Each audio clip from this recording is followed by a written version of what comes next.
Vinland Saga, мангата, която е част от така наречените големи три на Сейнена, заедно с Берсерк и Вагабонд, свършва на 25 юли 2025 година. Макото Юкимура стартира мангата в седмичния Shonen Jump през 2005, но от Kodansha местят мангата в месечното списание Afternoon. Юкимура започна да работи по четвъртата последна арка от мангата през ноември 2019 и ето, че тази година глава 220 ще бъде последната от сагата, след като авторът още миналата година ни подготвяше за големия финал. Мангата има над 7 милиона копия и вдъхновява аниме от 2 сезона през 2019 и 2023 година. В това видео обаче няма аз да ви разказвам поуките и посланието, които авторът иска да си извлечете от неговата история. Вместо мен, това ще го направи самият той, като в това видео ще ви представя пълно интервю с автора, което той дава за Комикона в Сан Диего през 2023. И все пак не забравяйте, че можете да подкрепяте канала, пазарувайки си от Озон през моя линк, който оставям в описанието на видеото, от който можете да си закупите манги на български, като Железният алхимик, Атаката на титаните или Булок, а още по-хубавото е, че се задават още манга заглавия на български, които също ще можете да откриете през моите линкове, които ще оставям както в канала, така и в Телеграма и Инстаграма на Аниме Кухня. А за да борим алгоритъма на YouTube и този канал да достигне до повече хора, коментирайте, харесвайте, споделяйте видеята и не на последно място, абонирайте се за канала, ако още не сте. А сега да се впускаме към нашия импровизиран разговор. Най-напред здравейте и добре дошли, Юкимура сенсей. Много ми е приятно да направим това импровизирано интервю. На мен също ми е много приятно.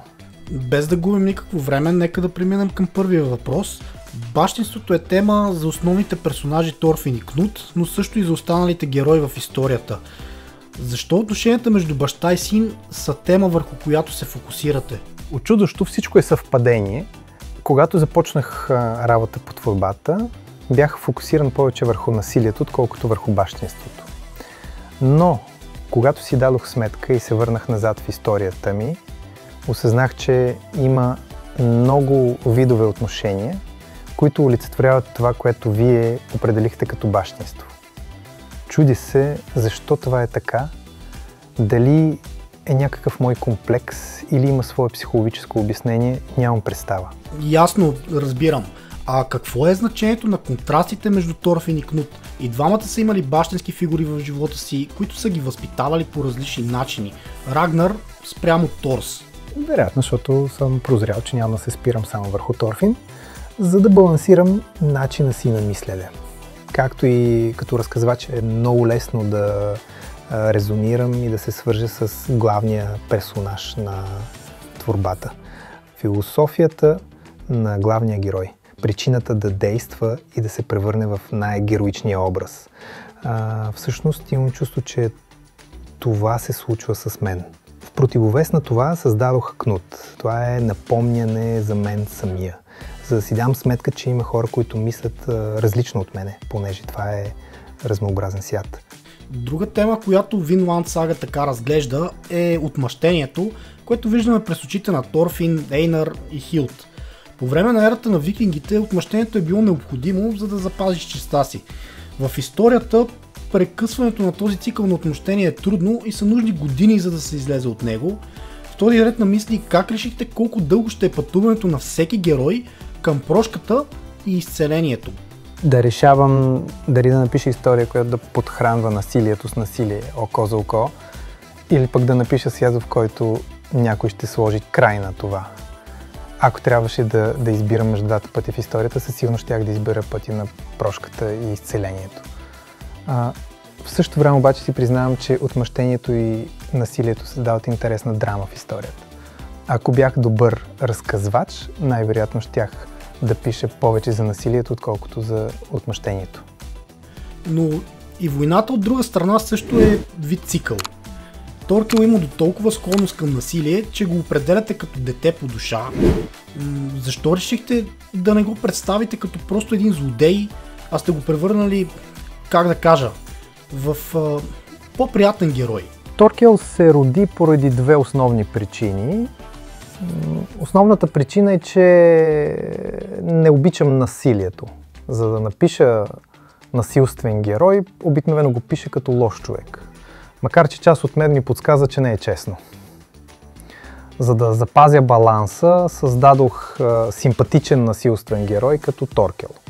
Друга причина, поради която Торкел е по-детински, е, че имам чувство, че насилника се държи като дете. Искам да покажа колко е детинско да си склонен към насилие, дори да си начело на някоя държава или някой, който има аналитично тактическо мислене.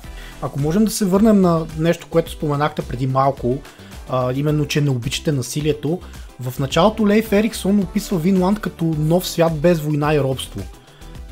Какво ще кажете тогава на читателите, които ги вълнува единствено насилието в мангата? Ако четете историята ми, заради насилствения аспект в нея, в един етап може би няма да оправдая очакванията ви. Ако ви се чете за насилие, насочете се към Attack on Titan. В интерес на истината, чувам коментари от феновете, че харесват Торфин от едно време. Какво се случи с него, той само ренивите. Чувам оплакванията им, но същевременно нищо не мога да направя. Съжалявам. Споделяли сте, че обичате да наблюдавате как израстват персонажите в дадена история, но как виждате израстването си като манга автор? Смятам, че стила ми на рисуване се е подобрил. Когато погледна по-старите ми творения, честно казано, малко ме хваща срам. В сюжетно отношение обаче се гордея, че отдели време да напиша историята и то по начин, че да бъде разбрана. Не знам дали това е личностно израстване, но съм по-спокоен от преди. И да преминем към последният въпрос от това импровизирано интервю. Винланд Сага разказва историята доста нюансирано, включвайки важни теми за подрастващите тинейджери. Много хора започват да четат шонен манга, като например Attack on Titan, Demon Slayer, Dragon Ball, когато са по-малки. А там историите може да са по-насилствени. Всички го знаем това нещо и сме гледали такива аниме сериали. Вече на по-късен етап може да попаднат на вашата манга. Тази поредица я четат фенове от цял свят, особено след като вече има и аниме адаптации. Интересът към творбата ви е още по-голям. Какъв урок бихте искали да научат хората от Винланд Сага? Дори правителството да ми нареди да отида на война, не искам да отивам на война. Дори да се наложи да ида в затвора, не бих се подал и не бих държал оръжие. Ако всички на тая планета имаха същия начин на мислене, да са против насилието, дори под заплахи от страна на правителството или властимащите, никога нямаше да имаме война.